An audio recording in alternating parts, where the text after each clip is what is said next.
Hello students, ओम tutorials में आप सभी का स्वागत है। This is online class by Manoj Sonkalihari. In this video we are going to learn about flight class 9th unit 3 awareness about health. In Unit 3, the third chapter is Reading C Ayurveda. Ayurveda is one of the ancient system of medicine in this world. It means the science of life. Ayurveda इस विश्व की प्राचीनतम चिकित्सक पद्धतियों में से एक है। इसका अर्थ होता है जीवन का विज्ञान। इस पाठ में आयुर्वेद से संबंधित कुछ प्रमुख तत्वों से हमें परिचित कराया गया है। In this lesson, some of the important facts are discussed. So let's see what are those facts.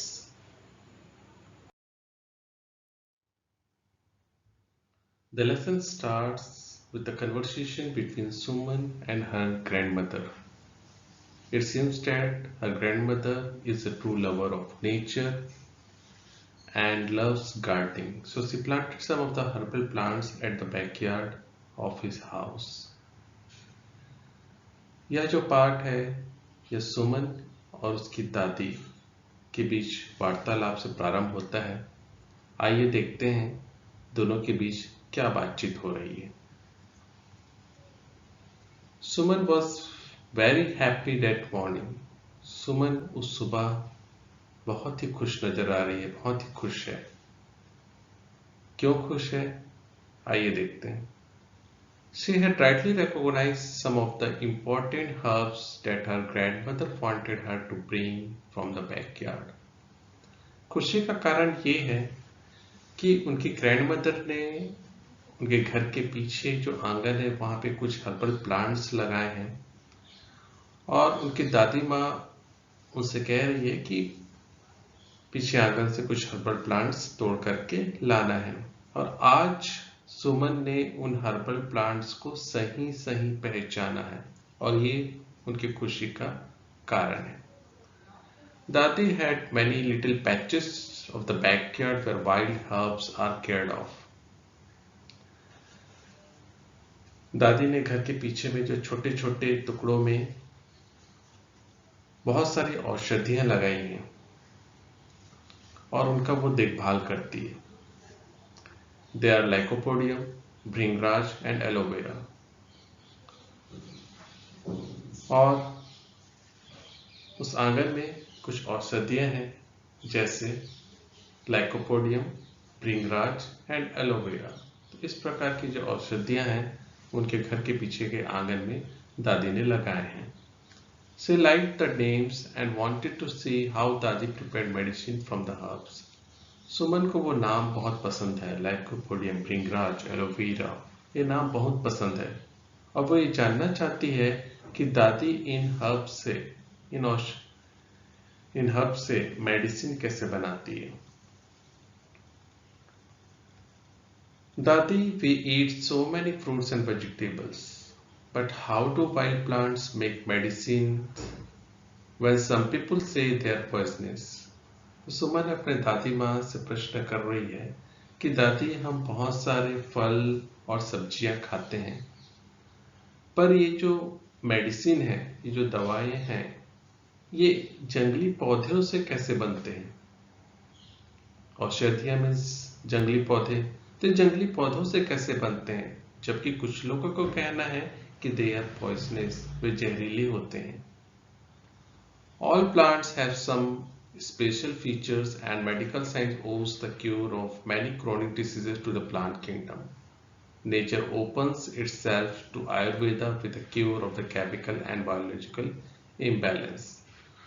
तो दादी अब जवाब दे रही है सुमन को उनके प्रश्नों का। All plants have some special features. सभी जो पेड़, जो पौधे जो होते हैं, उसमें एक विशेष गुण होता है।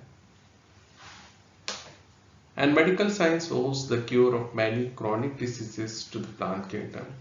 और हमारी चिकित्सक पद्धति में इन पेड़ पौधों के माध्यम से बहुत सारे जो असाध्य रोग है, जो पुराने जटिल बीमारियां हैं, उनका भी इलाज संभव हो पाया है। Nature opened itself to Ayurveda with a cure of chemical and biological imbalance. प्रकृति का रूप आयुर्वेद है जिसके द्वारा बहुत सारे जो जैविक और रासायनिक असंतुलन का उपचार किया जाता है। केमिकल एंड बायोलॉजिकल इम्बैलेंस, जैविक और रासायनिक असंतुलन, इनका उपचार किया जाता है। ये सारी बातें जो हैं दादी सुमन को बता रही है। दादी, have you studied all about Ayurveda? Suman आके उनसे पूछती है, दादी क्या आपने आयुर्वेदा के बारे में पढ़ा है? I will have to study the whole of Ayurveda all my life. I have only learnt a little now.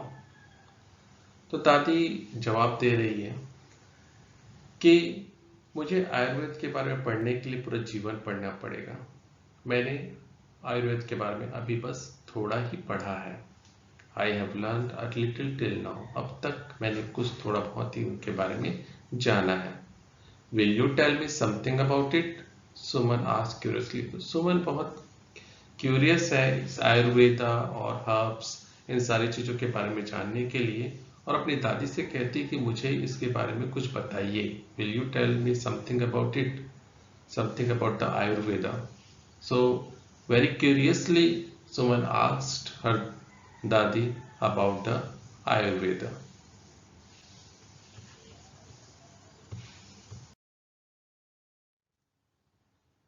There are several systems of medicine in the world. तो दादी सुमन को आगे बता रही है कि इस विश्व में बहुत सारी चिकित्सा पद्धतियां हैं। This mainly include allopathy, homeopathy and Ayurveda, और इसमें से प्रमुख है allopathy, homeopathy and Ayurveda. Allopathy is today the mainstream system of healthcare and treat the physical system by using tried out medicine.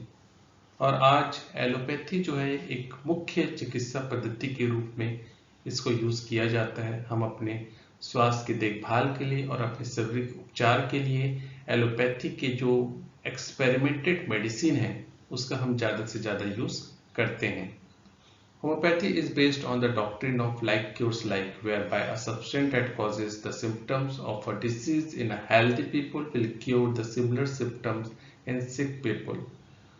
दूसरी जो सिस्टम है वो है होम्योपैथी, और होम्योपैथी इस सिद्धांत पे आधारित है कि लाइक क्योर्स लाइक, मतलब जिस चीज से बीमारी होती है वही चीज उस बीमारी को दूर करती है। Whereby a substance that causes the symptoms of disease in a healthy people will cure the similar symptoms in the sick people. जिस चीज से एक स्वस्थ व्यक्ति को बीमारी हुई है वही चीज जो है एक बीमार व्यक्ति में उस बीमारी का उपचार करेगी, ये कहती है होम्योपैथी। होम्योपैथी का सिद्धांत है ये। Ayurveda is the ancient Indian system of natural and holistic medicine. तीसरा जो हमारा जो सिस्टम है दैट इज आयुर्वेदा, और आयुर्वेदा प्राचीन भारतीय सिद्धांत है प्राकृतिक चिकित्सा का। और होलिस्टिक मेडिसिन, होलिस्टिक मीन्स होता है संपूर्णतावादी। संपूर्णतावादी मीन्स एक ऐसी मेडिसिन, एक ऐसा सिस्टम जो सिर्फ बीमारी का इलाज ही नहीं करता, उसको पूरे जड़ से मिटा देता है। जिस बीमारी के बारे में सिर्फ पता लगाना ही नहीं है, उसको पूर्ण रूप से जड़ से मिटा देना, इसको हम कहते हैं होलिस्टिक मेडिसिन। तो एक प्राकृतिक नेचुरल एंड होलिस्टिक मेडिसिन है and that is Ayurveda. When translated from Sanskrit, Ayurveda means the science of life. The Sanskrit root Ayur means longevity or life and Veda means science. Ayurveda एक संस्कृत शब्द है और इसका अर्थ होता है जीवन का विज्ञान, द साइंस ऑफ लाइफ। ये दो शब्दों से मिलकर के बना है आयुर एंड वेदा। आयुर मीन्स होता है लॉन्गिटिविटी, दीर्घायु, या हम कह सकते हैं जीवन, और वेदा मीन्स होता है विज्ञान। इस प्रकार से आयुर्वेदा का अर्थ होता है जीवन का विज्ञान। While allopathic medicine tends to focus on management of disease, Ayurveda provides us with the knowledge of how to prevent disease and how to eliminate its root cause if it does occur. जहाँ पे allopathic medicine जो हैं वो चिकित्सा के प्रबंधन पर मुख्य जोर देती है कि कोई बीमारी है उसको जल्द से जल्द कैसे ठीक किया जाए, वहीं पर आयुर्वेदा जो है हमको provide us with the knowledge of how to prevent disease and how to eliminate its root cause if it does occur. Ayurveda हमें ये बताती है, हमें ज्ञान देती है कि हम बीमारियों से कैसे बचें। अगर उसके बाद भी अगर बीमारी हो जाती है तो उसको हम जड़ से कैसे मिटाएं, जड़ से उसे कैसे खत्म किया जाए, इस पे मुख्य बल देती है आयुर्वेदा। तो this is the difference between the allopathic medicine and Ayurveda.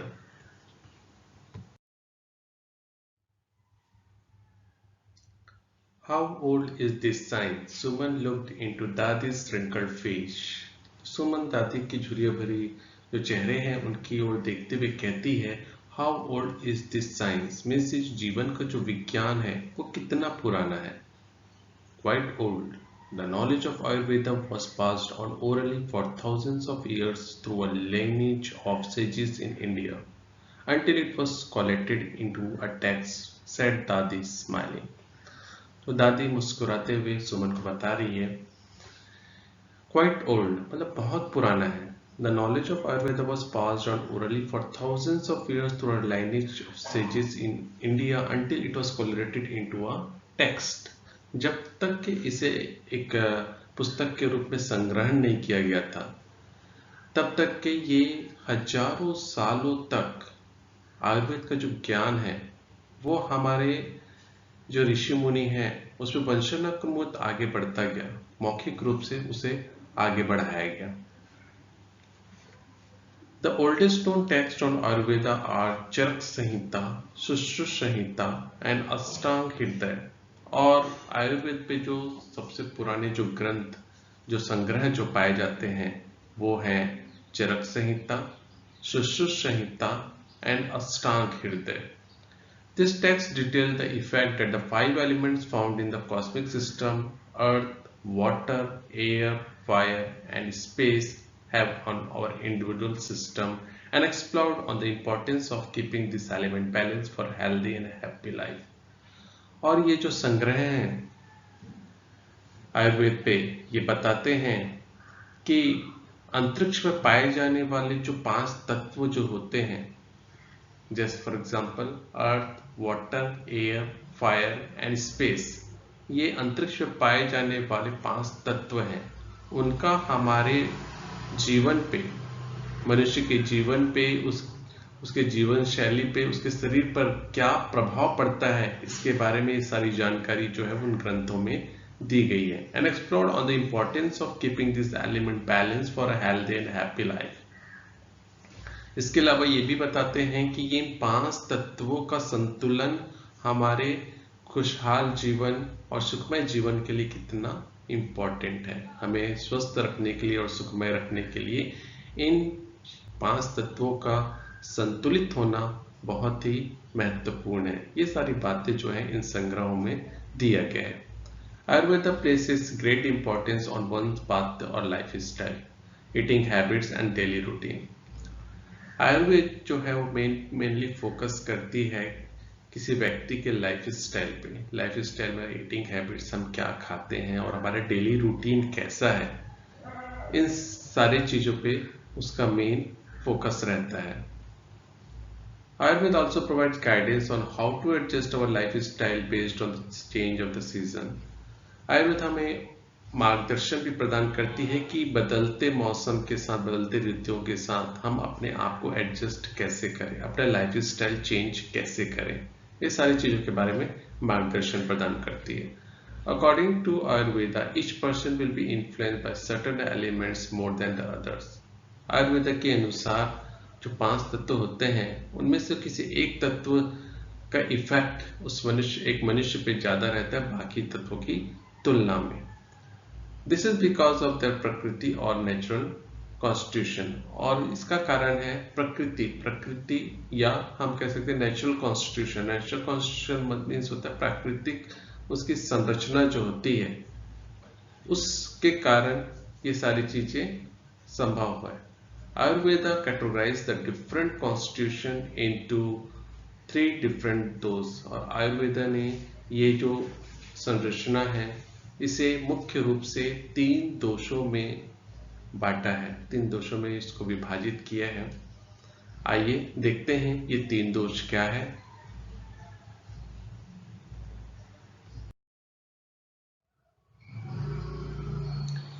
Yes, according to Ayurveda, each one of us has a unique mix of 3 mind-body principles which are responsible for our unique physical, mental and emotional characteristic. Ayurveda के अनुसार हर एक व्यक्ति में ये तीनों प्रकार के सिद्धांतों का सम्मिश्रण पाया जाता है, जो कारक है हमारे शारीरिक, मानसिक और भावनात्मक लक्षण का। These doses are the governing principle of intelligence that literally govern everything in the universe. ये जो सिद्धांत है वो दुनिया में जितनी भी चीजें हैं उन सबको नियंत्रित करके रखती है। And therefore each one of us including you, और उसमें हम सभी शामिल हैं, तुम भी। दादी, what kind of doses are they? Wrong things, Suman tried to confirm. तो सुमन जो दादी है उससे कंफर्म कर रही है कि दादी ये दोष है क्या, ये किस प्रकार की चीज है। रॉन्ग थिंग कोई गलत चीज है, ये प्रश्न पूछ करके सुमन है वो दादी से कंफर्म कर रही कि ये दोष है क्या।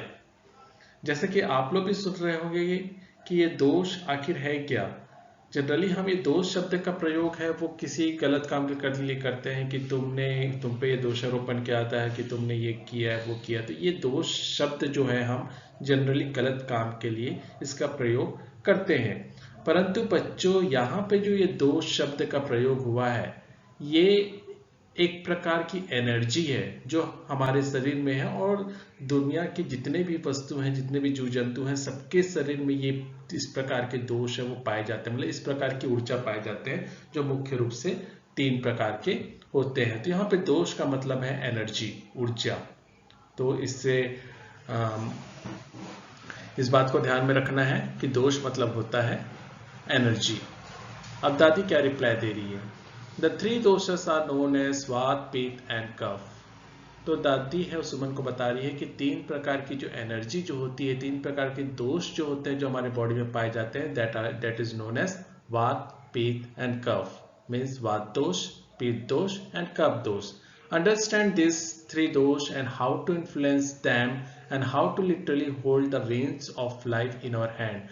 अगर इस दोषों के बारे में अच्छे से जान ले और इसके इफेक्ट के बारे में जान ले और ये हमको कैसे इन्फ्लुएंस करते हैं जान ले, तो हम अपने जीवन को अपने तरह से चला सकते हैं। मीन्स हमारे जीवन का जो आगे क्या होने वाला है और हमें कैसे जीना है, ये सारी चीजें जो है वो हमारे हाथों पे होगी।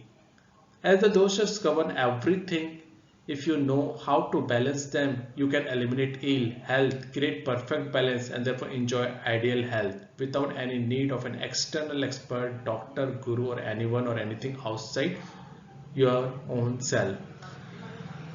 As the doshas govern everything, जैसे कि हम जानते हैं कि ये दोष जो होते हैं, ये 3 प्रकार के प्रिंसिपल जो होते हैं, ये जो एनर्जी होती है वो हर दुनिया में हर चीज को नियंत्रित करते हैं। तो if you know how to balance them, यदि हम ये तीनों एनर्जी को संतुलित करना सीख जाए, you can eliminate ill health, तो हम किसी प्रकार की बीमारी है उससे आसानी से छुटकारा पा सकते हैं, उससे बच सकते हैं। क्रिएट परफेक्ट बैलेंस, इनके बीच अगर हम अच्छे से संतुलन बना लें, and therefore enjoy the ideal health, तो हमें कभी बीमार नहीं पड़ेंगे, हमारा स्वास्थ्य है हमेशा स्वस्थ रहेगा।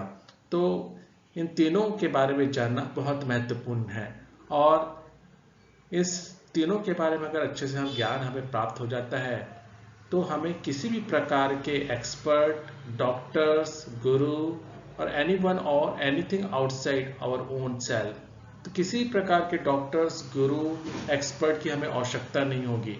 सिर्फ हम अपने द्वारा ही इन सारी चीज़ों पे का नियंत्रण कर सकते हैं, अपनी दैनिक जो दिनचर्या है उसको अच्छे से चला सकते हैं संतुलित रूप में और हेल्दी रह सकते हैं।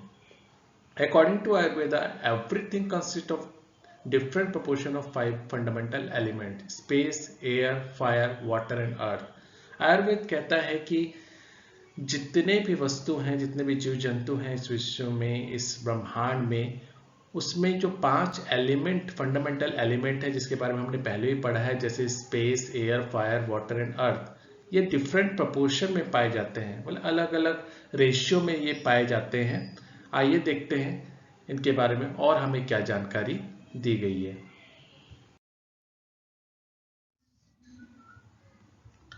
आइए अब हम ये तीनों ऊर्जाओं के बारे में, तीनों दोषों के बारे में विस्तार से जानते हैं। सबसे पहले वात दोष। वात is expressed as space and air and responsible for all communication and movement. वात का जो संबंध है वो स्पेस और एयर से है, नभ और हवा से है। नभ और हवा के रूप में इसको एक्सप्रेस किया जाता है। And is responsible all communication and movement, और ये सारे प्रकार के संचार और जो गति है उसके लिए कारक है। मीन्स इस ब्रह्मांड में, इस अंतरिक्ष में और हमारे शरीर में जो हमें मूवमेंट हो रहा है, जो भी गति हो रहा है, हम चल रहे हैं, बैठ रहे हैं, उठ रहे हैं, और जो भी कम्युनिकेशन हो रहा है, हम सुन रहे हैं, हम देख रहे हैं, ये सारी चीजों के पीछे कारण है वात दोष का। Its qualities are light, dry, changeable, quick, cold and subtle like the wind. और इसके जो गुण होते हैं वो होता है लाइट, मतलब ये हल्का होता है, ड्राई, चेंजेबल, परिवर्तनशील होता है, क्विक, इसमें गति होती है तेज, कोल्ड, ठंडा, और सबटल, सूक्ष्म, लाइक द विंड, ये विंड की तरह इसके सारे क्वालिटीज, इसमें सारे क्वालिटीज पाए जाते हैं। वात दोष, the space and the air. वात दोष जिसका संबंध किससे है? स्पेस और एयर से है। Energy that controls the bodily function associated with motion including blood circulation, breathing, blinking and our heart beat. तो वात दोष जिसका संबंध स्पेस और एयर से है, ये हमारे शरीर में जितने भी गतिमान चीजें हैं उनको कंट्रोल करती है। जितने भी गतिविधियां जो हमारे शरीर के अंदर में होती है, उन सारी चीजों को कंट्रोल करने का काम करती है वात दोष। और इसमें सम्मिलित है ब्लड सर्कुलेशन। जितने भी हमारे शरीर में ब्लड सर्कुलेशन, रक्त का प्रवाह जो हो रहा है, वो वात दोष के कारण हो रहा है। मोशन, हमारे शरीर में जो भी हलचल हो रही है, हम उठ रहे हैं, बैठ रहे हैं, चल रहे हैं, जो भी मोशन हमारे, जो भी गति हमारे शरीर में हो रही है, वो वात दोष के कारण है। ब्रीथिंग, जो हम सांस ले रहे हैं, सांस छोड़ रहे हैं, सांस ले रहे हैं, that is also because of वात दोष। ब्लिंकिंग, हमारी जो आंखें जो झपक रही हैं, मूवमेंट जो हो रहा है आंखों का, that is also because of वात दोष। एंड आवर हार्ट बीट, और हमारी जो दिल की धड़कनें जो चल रही हैं, उसका भी कारक है वात दोष। तो ये सारी चीजों को, हमारा मोशन जो है, हमारा ब्लड सर्कुलेशन है, breathing, blinking and our heart beat, ये सारी चीजों को कंट्रोल करती है vata dosha. If kept in balance it leads to the creativity and vitality. और यदि इसको हम संतुलन में रखें, अपने वात दोष को हम संतुलन में अगर रखते हैं, तो इसके कारण हमें क्रिएटिविटी और वाइटलिटी बढ़ती है। वाइटलिटी में हम और अधिक ऊर्जावान होते हैं, और क्रिएटिविटी में हम और कला से संबंधित होते हैं, मतलब कलात्मक होते जाते हैं। तो क्रिएटिविटी और वाइटलिटी हमारी जो है बढ़ती है अगर वात दोष को अगर हम संतुलन में रख सकें। When out of the balance it produces fear and anxiety। और अगर हम इसके बैलेंस में नहीं रख पाते हैं, इसको संतुलन में नहीं रख पाते हैं, तो हमें डर और एंग्जाइटी में से भय या चिंता से हम ग्रसित हो जाते हैं। तो ये जो चीजें हैं हमें नजर आएगी यदि हमें वात दोष की कमी पाई जाती है। But Dadi, how is air, water, fire और earth felt in our bodies? Suman looked confused। तो सुमन ये सब बातों को सुनकर के थोड़ी सी confused है, और दादी से पूछती है कि दादी, ये जो हवा है, पानी है, अग्नि है, पृथ्वी है, ये हमारे शरीर में कैसे समाहित होते हैं, कैसे कार्य करते हैं? Listen carefully, ध्यान से सुनिए। Pith is seen as fire and a little bit of water। पित्त का जो संबंध है वो है अग्नि से और थोड़ा बहुत पानी से भी। पित्त governs all energy and transformation in our bodies and the universe। और पित्त जो है हमारे शरीर में और ब्रह्मांड में जितनी भी ऊर्जा है और ऊर्जा का रूपांतरण है, वो सारी चीज़ों को नियंत्रित करने का काम करती है। Its qualities are like fire, और उसके जो गुण हैं फायर के जैसे, अग्नि के जैसे हैं, जैसे हॉट गर्म, इंटेंस उग्र, शार्प तीक्ष्ण तेज, डायनेमिक सक्रिय गतिशील, सौर अम्लीय, related to colour red orange yellow etcetera, और इसका संबंध कुछ रंगों के साथ है जैसे रेड ऑरेंज येलो आदि रंग। तो ये इसके जो क्वालिटीज हैं पूरे फायर से मिलते हैं, फायर के जैसे इसके पूरे गुण हैं। This is the energy that control the bodies metabolic system, और ये एक प्रकार की ऊर्जा है जो हमारे शरीर के जो पाचन तंत्र है उनको कंट्रोल, उनको नियंत्रित करके रखती है। और इस पर हम शामिल है इंक्लूडिंग डाइजेशन, पाचन, एब्जॉर्बेशन में जो न्यूट्रिएंट्स हैं, जो कैल्शियम प्रोटीन है जो हमारी बॉडी है वो एब्जॉर्ब करती है और शोषित करती है, न्यूट्रिशन जो पोषण हमें जो मिलता है, and our body's temperature in proper system, and the body का जो टेम्परेचर है, मतलब हमारे शरीर का जो तापमान है, ये सारी चीजें नियंत्रण होता है किसी कारण, पित्त दोष के कारण। In proper system it leads to contentment and intelligence, और ये सारी चीजें अगर प्रॉपर सिस्टम में रहे, बैलेंस में रहे, संतुलन में रहे, तो इसके कारण जो हमें एक संतोष पैदा होता है, हम एक संतोष में रहते हैं, और इंटेलिजेंस मीन्स हम बुद्धिमत्ता शो करते हैं, हम बुद्धिमान जैसा कार्य करते हैं। तो ये जो पित्त दोष है उसके कारण अगर बैलेंस में रहे तो हम संतोषप्रद जीवन जीते हैं और एक इंटेलिजेंसी का काम करते हैं। Losing balance can cause ulcer and anger, और अगर इसमें इम्बैलेंस हो जाता है, अगर हम बैलेंस खो देते हैं, इसमें संतुलन खो देते हैं, तो इसके कारण बहुत सारी कुछ बीमारियां, अल्सर्स और एंगर मीन्स होता है क्रोध आना, ये सारी बीमारियों से हम ग्रसित हो सकते हैं। चलिए आगे देखते हैं आखिरी दोष, और वो है कफ दोष। तो आइए बच्चों, अब हम जानते हैं कफ दोष के बारे में, जो तीसरी प्रकार की ऊर्जा है जो हमारे शरीर में पाई जाती है। Kapha is dominantly express as water and earth. कफ दोष में पानी और पृथ्वी इसकी प्रधानता होती है। As such it is the almost exact opposite of वात दोष, और ये वात दोष के जस्ट ऑपोजिट होती है, मतलब इसकी जो क्वालिटी होती है वात दोष की जस्ट विपरीत होती है। इट इज हैवी, भारी होता है, स्लो, धीमा होता है, नॉन चेंजिंग, अपरिवर्तनशील होता है, स्वीट, मीठा होता है, एंड द मॉइस्ट, इसमें नमी पाई जाती है, या कह सकते हैं it's oily. Kapha covers all structure and lubrication.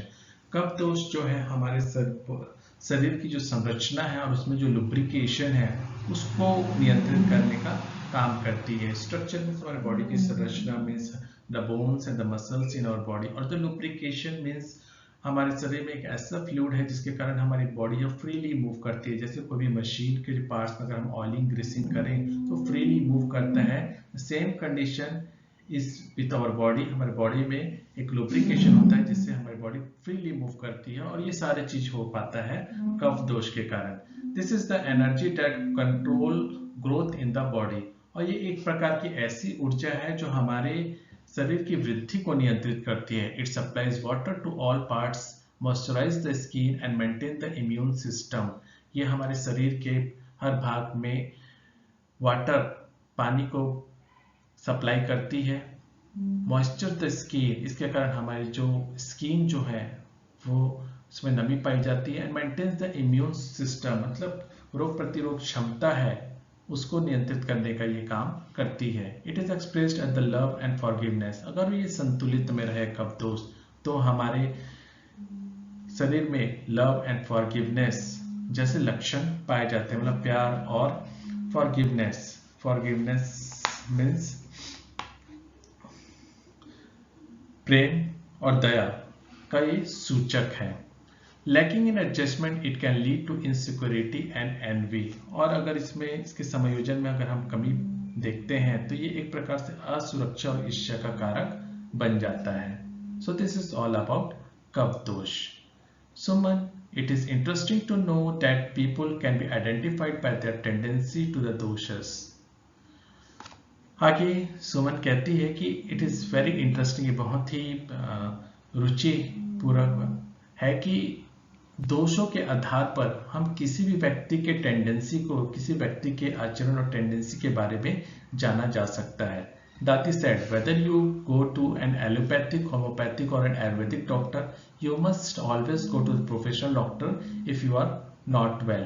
अब अंत में जो दादी है वो एक हमको एडवाइस दे रही है कि यदि अगर आप बीमार होते हैं, आपका स्वास्थ्य ठीक नहीं है, तो आप एलोपैथिक, होम्योपैथिक या आयुर्वेदिक किसी भी डॉक्टर के पास जा सकते हैं, लेकिन हमेशा ये ध्यान रखिए कि आप किसी भी प्रोफेशनल डॉक्टर के पास आपको जाना चाहिए।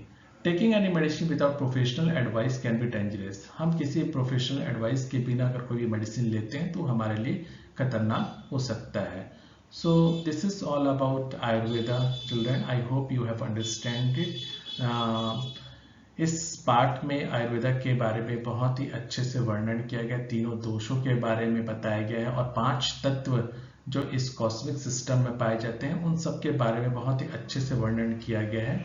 और इससे हमको आयुर्वेद जो हमारी प्राचीन भारतीय चिकित्सा पद्धति है उसके बारे में और हमने जाना है और उसको अच्छे से पहचाना है। So that's all about Ayurveda. अगर आपको ये वीडियो पसंद आया हो तो लाइक और सब्सक्राइब करना ना भूलिए। तो मिलते हैं हम अगले वीडियो में कुछ नए लेसन के साथ, कुछ नए एक्सप्लेनेशन के साथ।